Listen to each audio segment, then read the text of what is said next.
바이든 대통령의 특별 위원회입니다. 연방대법원 개혁위원회, 개혁특위라고 제가 이름을 붙여야 되겠는데, 이제 첫 모임을 가졌다라는 소식이 들어왔습니다. 연방대법원을 코트패킹하겠다라는 이야기, 혹은 이 대법관들을 임기를 좀 제한하는 이런 이제 개혁을 좀 실시해야 되겠다. 어떤 방향이 좋을지는 모르겠지만 어떤 방향이 되었던 연방대법원을 개혁하겠다라는 것을 연구하는 위원회입니다. 6개월 이내에 그 연구 결과를 발표하도록 했는데, 오늘 첫 모임을 가졌으니까 오늘부터 시작해서 6개월 이내에 보고서가 이제 나오게 될 것이고요. 그러면 아마 연말쯤 이제 보고서가 나올 수 있을 텐데, 이 연말쯤 보고서가 나오게 되면은 연방 대법원을 굉장히 압박하는 압박 요소가 될 것이다.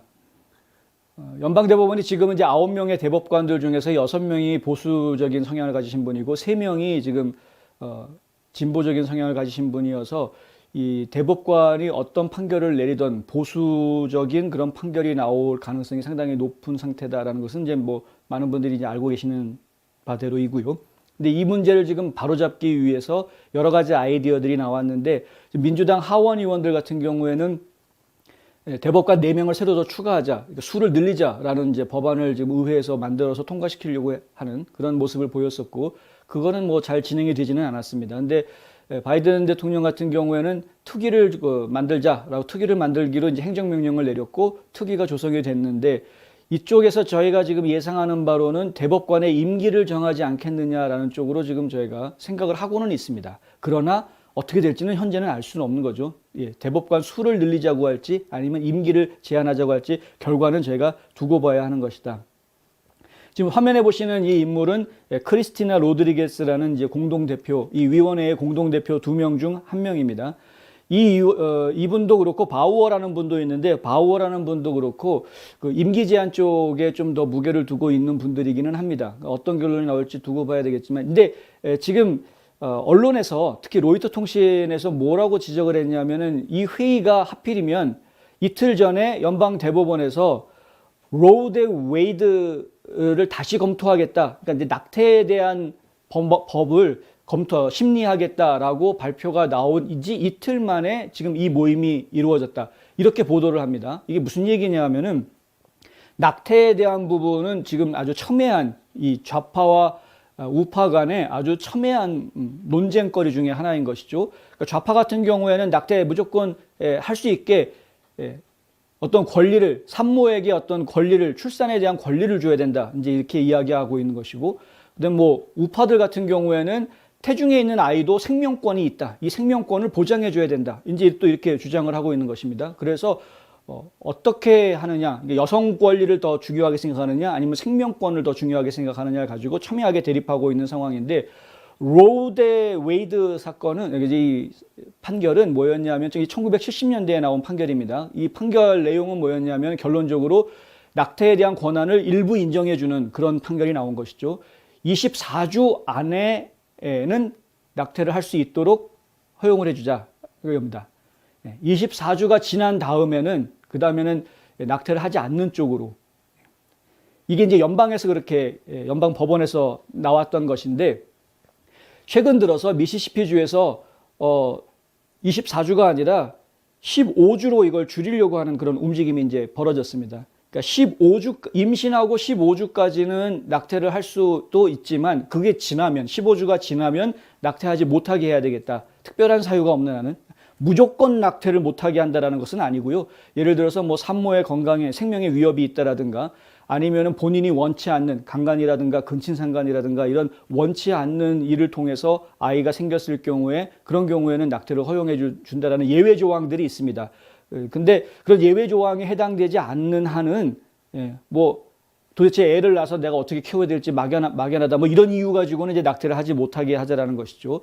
그래서 15주로 하는 것에 대한 이야기가 나와 있는데, 이게 소송이 붙어서 지금 연방 대법원까지 올라가 있는 것이고, 연방 대법원에서는 이 미시시피의 소송건을 심리하겠다라고 이제 이틀 전에 발표를 한 겁니다. 이것이 심리가 구체적으로 이루어지게 되면 지금 연방 대법원의 구성상 낙태 반대 쪽으로 결론이 날 가능성이, 그러니까 미시시피 주에서 지금 추진하고 있는 15주가 지나면 낙태 못한다라는 그 낙태 금지법이 실제로 통과가 합헌이 될 가능성이 상당히 커져 있는 이런 상황인 것이죠. 근데 이제 민주당을 서포트하고 있는 낙태 찬성론자들은 이걸 극렬하게 좀 반대하고 있는 겁니다. 그래서 민주당 의원들이 나서서 이거 좀 말려라라고 좀 계속 푸시하고 있는 것이고, 이 국자 민주당 의원들은 이걸 어떻게든 막으려고 머리를 쓰고 있는 이런 상황이 되는 것이죠. 그 중에 대표 주자가 결국은 지금 바이든 대통령 아닙니까? 그래서 결국에는 이 낙태 허락해줘야 된다라는 말만 가지고서는 그 직접적인 대법원에 대한 압박이 되는 것이기 때문에 그것은 대통령으로서 해서는 안 되는 직무 위반이죠. 직무 규정을 위반하는 것이죠. 월권 행위가 되기 때문에 그렇게는 할 수 없으니 간접적으로 지금 대법원을 압박하기 위해서 연방 대법원을 개혁하겠다라는 위원회 모임을 딱 시작을 시킴으로써 연방 대법관들이 긴장하게 만드는, 자기네 소신껏 판결을 못하게 자꾸 간섭하려고 하는 이런 제스처를 취하는 것이 아니냐라는 해석이 나오고 있는 것입니다. 실제로 이 일이 잘 어떻게 이제 전개가 될지는 저희가 좀 더 두고 봐야 하겠지만, 어찌됐든 간에 지금 이 낙태를 찬성하느냐 반대하느냐에 대한 논란은 한동안 또 다시 한번 뜨거워질 그런 전망입니다. 예전에 한번 조지아주에서 심장박동법이라는 것이 통과가 돼가지고 전국적으로 난리가 났었고, 그 이후에 엘라바마주에서도 또 비슷한 법안이 통과가 되면서 또 한번 전국적으로 화제가 된 적이 있긴 했는데, 그 당시 이 법들이 연방 대법원에서 좀 계류가 돼 있는, 문제가 되는 그런 상황, 소송에 걸려있는 상황으로까지 갔던 그런 상황이었었죠. 그런데 지금 미시시피주에서 소송을 벌리는 것을 보면서 또한 용기를 얻은 또 다른 주들이 나오기 시작했습니다.